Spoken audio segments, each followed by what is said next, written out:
श्रृंखला बीज बोना। कहानी 5। यीशु जक्कई को ढूंढ लेते हैं। लूका उसका 19वां अध्याय और उसकी 1 आयत से लेकर 10 आयत तक। ये कहानी उसी दिन घटित होती है। पिछली कहानी की तरह वास्तव में ये संभव है इसके तुरंत बाद में घटित हुआ हो सकता है। कुछ लोग तुरंत तर्क निकालते हैं कि वे इन दो कहानियों में विरोधाभास के रूप में क्या देखते हैं। जब यीशु नासरी ने बर्तिमई को ठीक किया तो वह यरीहो को छोड़ रहा था। ये कहानी कहती है यीशु यरीहो में प्रवेश करके जा रहा था। कौन सा सही है? असल में वे दोनों सही हैं। यरीहो शहर के 2 हिस्सों में विभाजित किया गया था जो सड़क से जुड़े थे।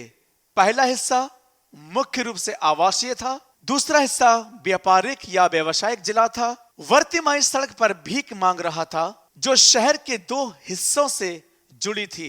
इसलिए जब यीशु ने बर्तिमई को ठीक किया तो वह यरीहो के आवासीय जिले को छोड़ रहा था।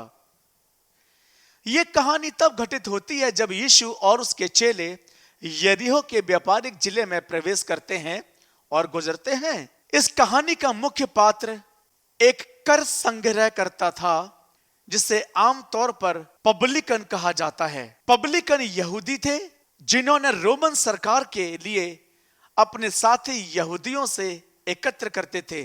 पब्लिकन को अपने लोगों के लिए गद्दार माना जाता था और कई संग्रहकर्ताओं ने अपने अधिकार का दुरुपयोग किया। लोगों से बकाया राशि से अधिक धन की मांग करके खुद को समृद्ध बना रहे थे। इस कहानी को पिछली कहानी से जोड़ें। रखना याद रखें, यीशु के पास एक नया शिष्य था। जक्कई नाम एक मनुष्य था जो चुंगी लेने वालों का सरदार और धनी था। जक्कई यीशु को देखना चाहता था कि वो कौन सा है, परंतु भीड़ के कारण देख ना सकता था क्योंकि वह नाटा था। यीशु को देखने के लिए जक्कई आगे दौड़कर गूलर के पेड़ पर चढ़ गया क्योंकि यीशु उसी मार्ग से जाने वाला था। जब यीशु उस जगह पहुंचा तो ऊपर दृष्टि करके जक्कई से कहा, झट उतर आ क्योंकि आज मुझे तेरे घर में रहना अवश्य है। इस तरह जक्कई तुरंत उतरकर आनंद से उसे अपने घर ले गया। परंतु जब भीड़ ये सब होते हुए देखा तो वह कुड़कुड़ा कर कहने लगी, वह तो एक पापी मनुष्य के यहां जा उतरा है। जक्कई ने खड़े होकर प्रभु से कहा, हे प्रभु, देख, मैं अपनी आधी संपत्ति कंगालों को देता हूं और यदि किसी का कुछ भी अन्याय करके ले लिया है तो उसे 4 गुना फेर देता हूं।